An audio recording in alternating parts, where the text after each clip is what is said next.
خواهد گرفت و این تاریخ در مقیاس منطقی‌تر و انسانی‌تر تاریخ نگارهای ما خواهند نوشت.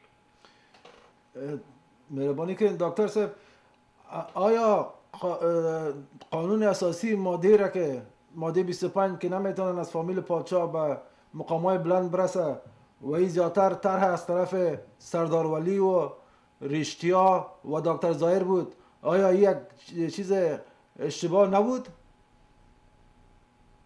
ولی ماده 24 قانون اساسی خودش یک ماده بسیار ظالمانه بوده و انگیزه شد برای سردار محمد داود خان که درباره تحول عمیق اجتماعی تصمیم بگیره و بسنجه و تصور من این هست که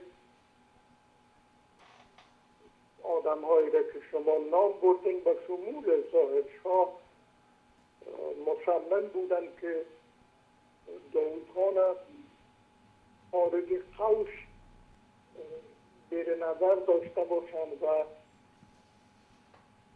فعالیت هایش را جلو بگیرند و متاسفانه ما چنان که دیدیم داود خان علیرغم نفوذ اجتماعی عمیق که در جامعه داشت با توطئه و دفاعش بسیار غیر قابل پیش‌بینی مواجه شد و با کودتای 7 ثور تمام آرمان‌هایی را که در دل پرورده بود را از دست داد.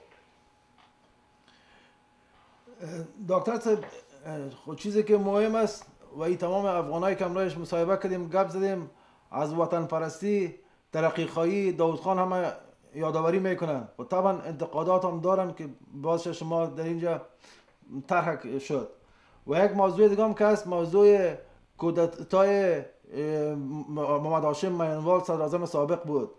آیا راستی یک کودتا میخواست بکنه یا یک توطئه بود و از این چقدر خود شهید محمد داود خان آگاه بود؟ در این مورد یک کمی بر ما معلومات بتین. در این باب صحبت‌های فراوان صورت گرفته به این معنا که تعداد معتقد هستند که مرحوم محمد هاشم میوندوال خودکشی کرده و تعداد به این باور هستند که شمار از مستنطقین اسباب خودکشی از او را فراهم کردن، البته با شکنجه و تعذیب. در این رشته آقای صمد اطهر کتاب بسیار مفصل تألیف کرده و مسائل را روشن کرده و من آرزو دارم که منتقدین این کتاب بخوانند، سبک و سنگین بکنند و حقایق از طریق او کتاب و نظرهای خودشان بالا بکشند. این مسئله هنوز گنگ هست و متاسفانه لغزش ها و کاسکی های از طرف عمال اداری دوران سردار محمد داود خان به ظهور رسیده و که در او شخص رئیس جمهور دخیل نبوده و دگرها به اصطلاح در تنور سوزان هیزم ریختند. خب طبعا دکتر صاحب، آقای میوندوال یک دوست بسیار نزدیک شهید داود خان بود و در موضوع آمدن جمهوریت شاید آقای میوندوال با اینا موافق نبودن نظر به شرایطی که آمده بود و همچنان از اینکه باز میگن که توطئه از طرف داود خان بود. ما فکر میکنم که غلط بود. اگر داود خان میخواست توطئه کنه خب میتونست با گماشتن یک نفر در دان خانه محترم میوندوال رو از پای در می آورد و اینقدر عیت و عیت بازی و خصوصا یک شخصیت برجسته افغانستان که آقای لویدرسیز افغانستان غلام فاروق خان بود، او در راست از او قرار داشت و بعد از او تبدلی بود، بلمکنداس دوره رئیسش بود و تمام اینا در پروسه بودن و از این خاطر ما هم فکر میکنم که اگه توته می بود یا آسان ترین راه برای همو بود که او را به مو رقم از بین می بردن. دیگه نظر شما چی است؟ والا ما چنان که باید این مسائل درست و سنگین نکردیم و ایجاب میکنه که دنبال اسناد و مدارک بیشتر آدم بگردد و تا اگر بتانه یک اندک نفس مسئله را روشن بکنه. و همه حال تصور مایی هست که مهمترین سندی که اجالتا در دسترس ما هست کتاب است که آقای صمد اظهر سفیر سابق افغانستان در هندوستان این کتاب هم نوشته کرده و عنوانش هست که خودکشی یا قتل میوندوال.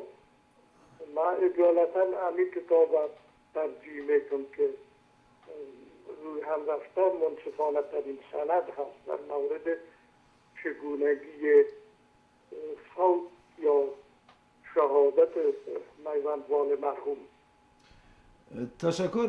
از اینکه میوندوال شما چی فکر میکنین چرا با وجودی که صدراعظم افغانستان شد بسیار پسان برخلاف پادشاه گپ میزدن، برخلاف آقای موسی شفیق از خاطر آب ارمن برخلاف از اونا بود، برخلاف آقای عبدالرحمن پژواک بود و باز دانشمندای بزرگ، چرا این مفکوره به پیش آقای میوندوال با وجود آمده بود که اختلافات با اشخاص یاد شده داشته باشه؟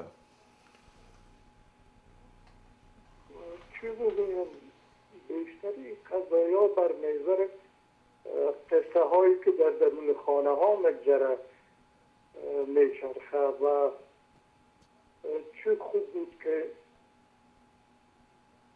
مرحوم میوندوال به کار گماشته میشد و به عنوان یک شخصیت بسیار آگاه سیاسی خدمات را انجام میداد. متاسفانه از خصایص دولت های مثل افغانستان توطئه و توطئه انگاری است و از کجا که مرحوم میوندوال قربان یک توطئه نشده باشه. اما ما یقین دارم که مرحوم داود خان البته شخص خودش در این توطئه ها دخیل نبوده و عناصری بودن که